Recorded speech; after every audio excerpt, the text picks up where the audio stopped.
looks good, right? It does.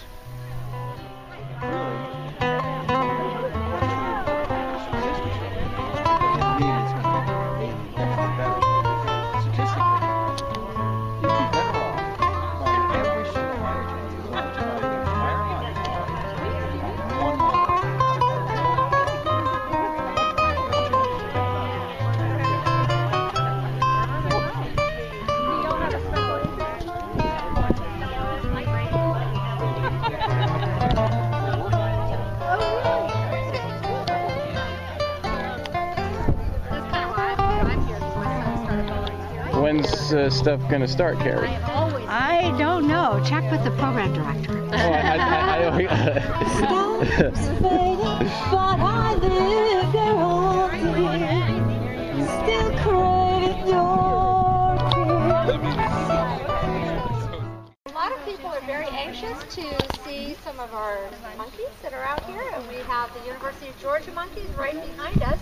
So if we want to get a group of maybe 8 to 10 people, maybe 12 that would like to go over for a tour, everybody meet at that table right there. Sarah, wave your hands around. This first habitat is who's home? This is Nick. Nick is 20 years old, and Nick is one of the smartest monkeys at UGA. Nick used to live with Leo, who you'll meet, but he and Leo, I guess, had an argument. Fell out. So he lives by himself right now. We may try to get him with Mickey over here because they are friendly. Go ahead. I know it's in there, but what is the provision for the water? Water, they have a Lipset. If you look over on to the right of the hut, they push it. The water comes on. Yeah. Some of them will stick a stick in it and just let it run all day. Oh, all right. And make a mud pie. Okay. They will bathe themselves in it. Next we have the uncle and nephew, Xavier, who is the smaller, and Joby. Before we go to them, this is what they lived in. They could go, if there were 2 of them, they could go top and bottom. This is what they lived in full time. This was used to, they would go into here, take the box out to take them in where they would do the behavioral research on them. And when we moved them out here, we used this box. They were trained to just walk into it, and you would take the box.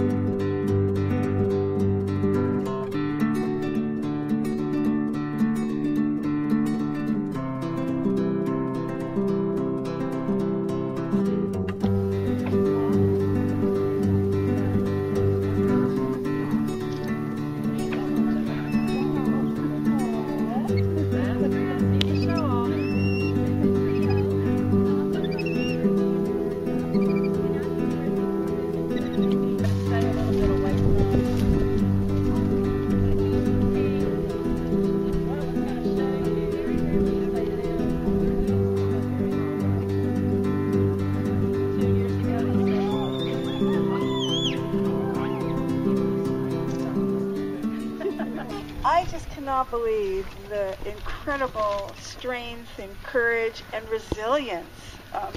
How she overcame, she is Carrie, is who I'm talking about, how Carrie overcame so many challenges that most of us would just kind of say, it's probably just not meant to be. And there was never a moment, and I remember really, really big challenges that she just didn't rise up again. So I think she's also a phoenix. I am so happy to see so many people here, and I know more are coming, and so many people are out there. I just came from touring. I don't know if you all have done that, but believe me, when you do, you're going to just want to hang out there. Just those smiles, and when they look you in the eyes, some of these monkeys, you just know. And the thought that some of them have been 20 years in little containers about the size of this sound box, and now they have the freedom to just socialize and eat good food and have the sunshine. And we were told that many of them come here really, really white, and they're tan. Now they look like what they are supposed to look like. It's pretty amazing. So I am with the River Phoenix Center for Peace Building. It's an organization I started with my husband about 3 years ago. And our work is to prevent and interrupt and heal from violence in all forms. And I believe that almost all of us here are peace builders, and I certainly know that Carrie is an incredible peace builder, because it's very hard for some of us to separate our humanity and the sentient beings that deserve to live on this planet in peace, as much peace as possible. I mean, obviously, none of us are at peace. We're stressed about this, we're stressed about that. We don't have the same threats that other people do around the world. We're pretty privileged, I think, and certainly privileged even compared to some of the other human beings that live right here in Gainesville that are constantly fighting for their lives, whether they're hungry or homeless or abused or whatever. And then there's the sentient beings, the monkeys and all the other animals that somehow we've decided that we are masters of, and we can do whatever we want with. So I appreciate your being here, whether it's your first time or you're an ongoing supporter, to take a step into that place of deep humanity and expansiveness that everyone deserves to resolve conflicts and live a healthy and prosperous life. So I welcome you all, you wonderful peace builders of Gainesville, whether you're a teacher or a social worker or a trash collector or a therapist or a dentist or a vet, or, no matter what we do, wherever we are able, capable, and called upon to be the best version of that. And so thank you so much for being here. And we're going to, if you look at this place and you say, well, they don't really need support. They've got it more together than any system I've ever seen. I mean, you take a look at that. But it's an ongoing thing, because more and more monkeys are coming. They heard the news. All right, thank you so much. Enjoy the day.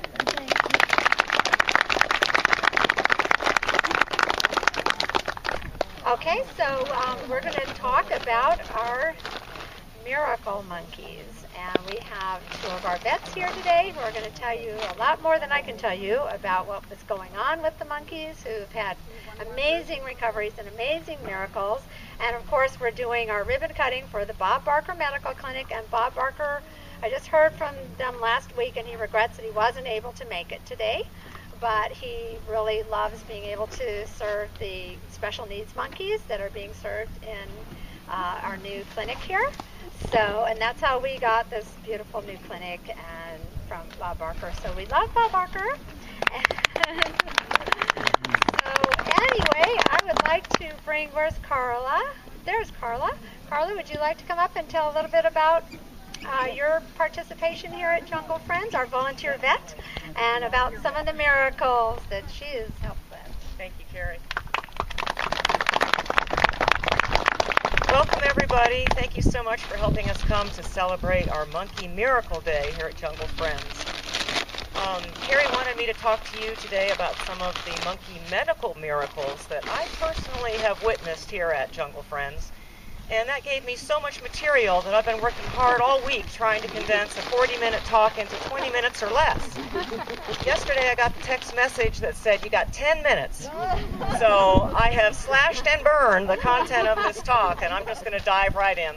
I am Carla Haddix, and I am a local veterinarian. And back in 2013, last year, I had the unique opportunity to work here full-time at Jungle Friends for a period of about 8 months. And during that time, I had lots of hands-on experience with these monkeys. For the most part, I found that they're very sturdy, tough little animals.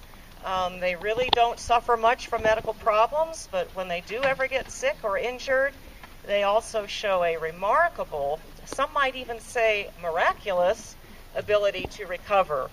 So I'm going to share just a couple cases with you. I had more, but again, I had to condense this. So let me tell you about Chi-Chi, a miracle monkey. She is a female white-fronted capuchin, And she is now 49 to 50 years old, which is a miracle in itself. In the wild, they live about 15 to 25 years and up to 45 years in captivity, I read. Well, she's 49 or 50, so she's already exceeded that lifespan by quite a margin. She had been a circus performer, and she retired to Jungle Friends way back in 1995. That was still back in Las Vegas, right? So when I was first here working full-time, the first week on the premises, I was being led around and introduced to all the monkeys by name. And when we got to Chi-Chi, somebody said that she had been diagnosed with malignant cancer a year prior. And I looked at her and I was very skeptical because I thought, well, you know, she's elderly and she's thin, but she looked pretty good to me. I knew she wasn't on any kind of medication or treatment. So honestly, I was kind of skeptical. I had to go back to the clinic and look up her medical record to really see if that was correct. And sure enough, I found out that on record, in July 2012, she had gone to see Dr. Shermer at West End Animal Hospital, and he took a tumor and an adjacent lymph node off of her chest and sent them to a board-certified veterinary pathologist. And his report came back with this diagnosis, quote, mammary carcinoma with metastasis to the regional lymph node, unquote. Now, you don't have to be a doctor to know that that's some bad news right there. But the pathologist went on to say, quote, this appears to be a very aggressive tumor, unquote. If I had that report in hand and that was about a dog or a cat patient of mine, I would have given that animal maybe 3 to 6 months to live unless some aggressive treatment was done. And I just walked by Chi-Chi on the way down here to talk to her and visit her. This diagnosis now was made more than 2 years ago, and Chi-Chi is still her feisty old self, and I don't see anything wrong with her. So in my book, that qualifies as a medical miracle. Yeah, I'm skipping the content I have no time for. So just one other I'll tell you about. Take your time. Who is Bongo. And Bongo is a male brown capuchin monkey. He's 29 years old, so he's pretty elderly too. He spent the first 20 years of his life in a medical research laboratory or some kind of research lab, and he retired to Jungle Friends in 2005. So he is an older monkey. He had been kind of stiff and arthritic for a while, and we were giving him glucosamine and some herbal supplements. But despite that, early this year, in February 2014, he was deteriorating and just getting worse and worse to the point where he finally couldn't walk at all. He became completely paralyzed in his legs, and he was dragging himself along the ground with his arms. So in March, he went to see Dr. Shermer and got x-rays, and Dr. Shermer diagnosed him with severe arthritis in both knees and his spine. Then he went to the University of Florida, to the Veterinary College and the specialists in the zoo medicine department, where he got an exam, and he was also given an MRI, which just goes to show that no expense is spared at Jungle Friends to provide any kind of diagnostics or treatment that is available for these monkeys. So he had all that done, and the MRI also showed that he had multiple severe ruptured discs in his spine.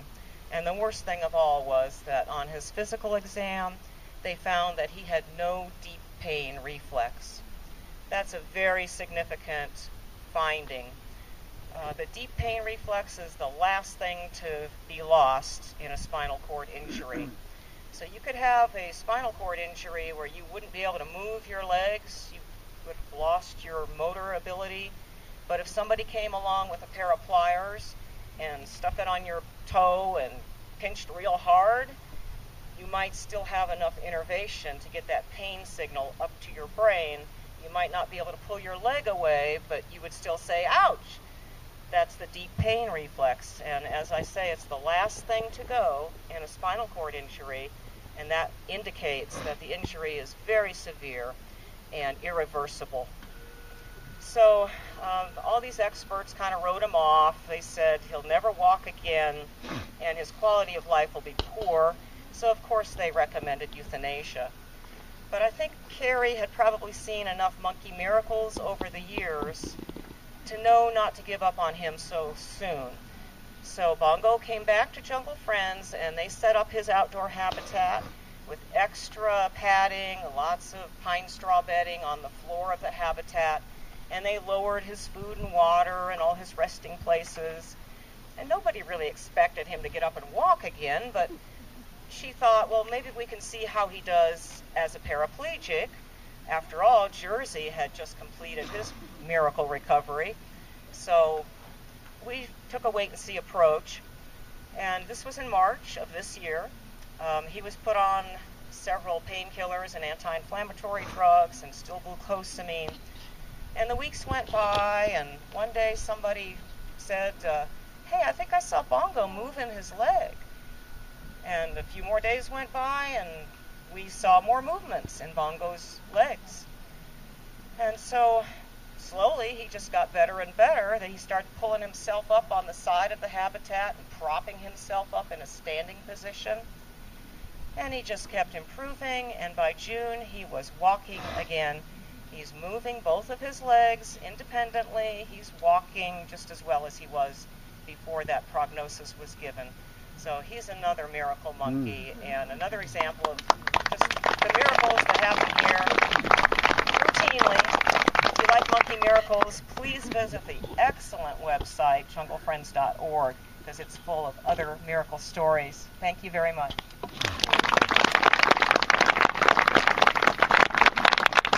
Hi, everybody. Okay.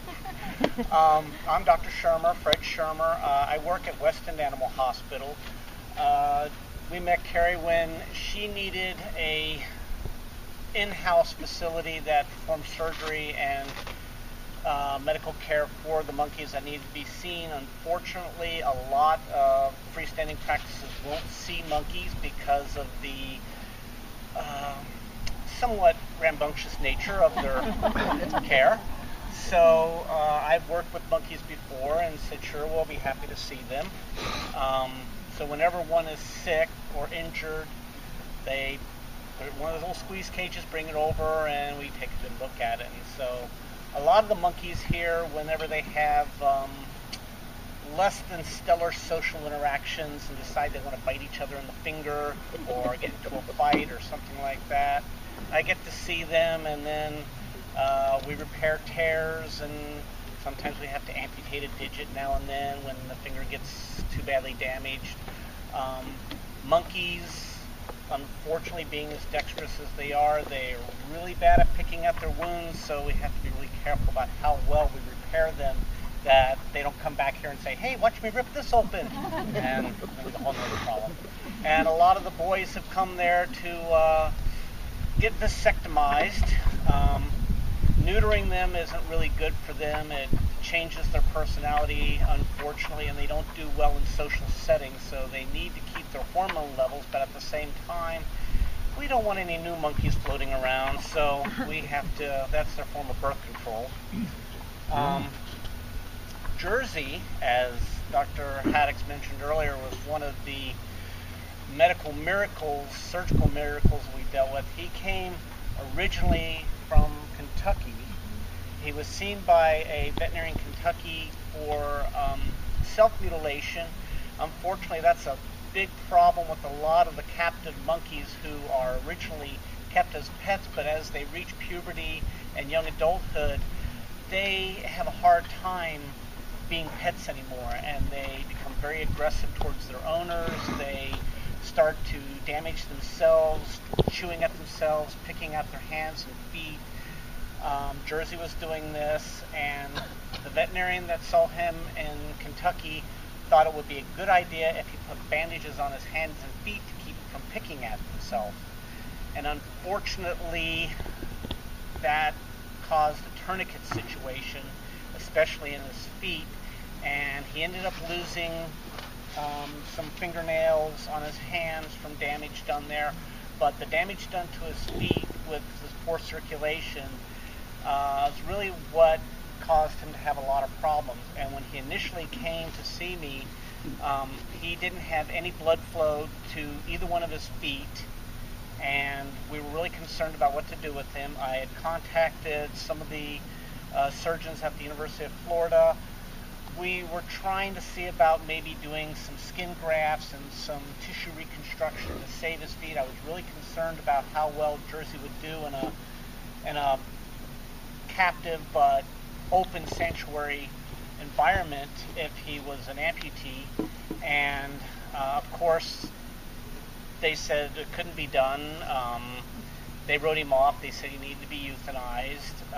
We initially tried just removing a few toes, but the damage was really poor and he kept losing more and more of his tissue. I finally contacted a orthopedic surgeon with a freestanding referral practice in town, affiliated veterinary services, and their surgeon was willing to work with me, and we were able to save about half of Jersey's left foot. Unfortunately, we lost his his right leg, and we were concerned that this would be a problem for him, being a three-legged monkey with only half a foot. He wouldn't be able to climb or get around, and this would cause more anxiety problems for him. But Jersey bounced right back, and you can see him today on the tour. He is just running around having a grand old time. He does use his tail as an extra limb now, and he's learned to essentially walk on his knee on his left leg, and he just folds his leg in and instead of trying to bear weight on his foot. But he does quite well, and he hasn't had a problem since, hasn't looked back. So that's another one of the medical miracles here.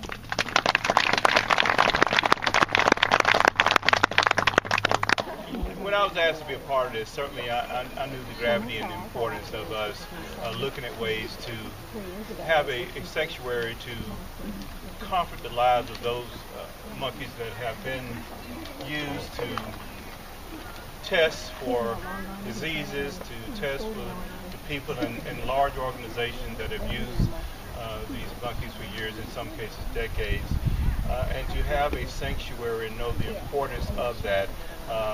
And I looked into it and read about it, and I was so humbled and honored to be a part of it.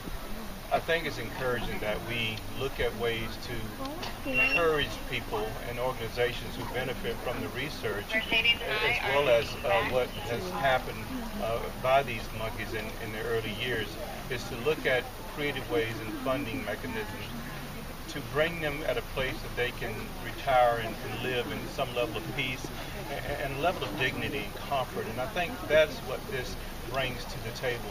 And knowing that and having read about it and talked with everyone about this process, I decided to get involved, and I will continue to be involved and continue with these efforts because it's such an important cause to do what you all are doing. And I'm proud to be a part of it, and such honor to Jungle Friends and what you all are doing. Thank you for allowing me to be a part of it. Thank you so much.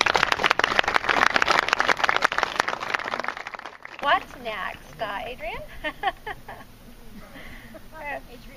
Oh, she's coming. There she comes. Is it time for our ribbon cutting? It is time for the ribbon cutting. Okay, so we are going to do the ribbon cutting on the new clinic. So we've already done several vasectomies in there, so it's been used quite a bit right now. And it's continuing to be used, but we're going to do the official ribbon cutting right now. So we're going to get that set up. Are these left-handed scissors? We're both left-handed. Uh-oh. Okay. Da-da-da. Woo!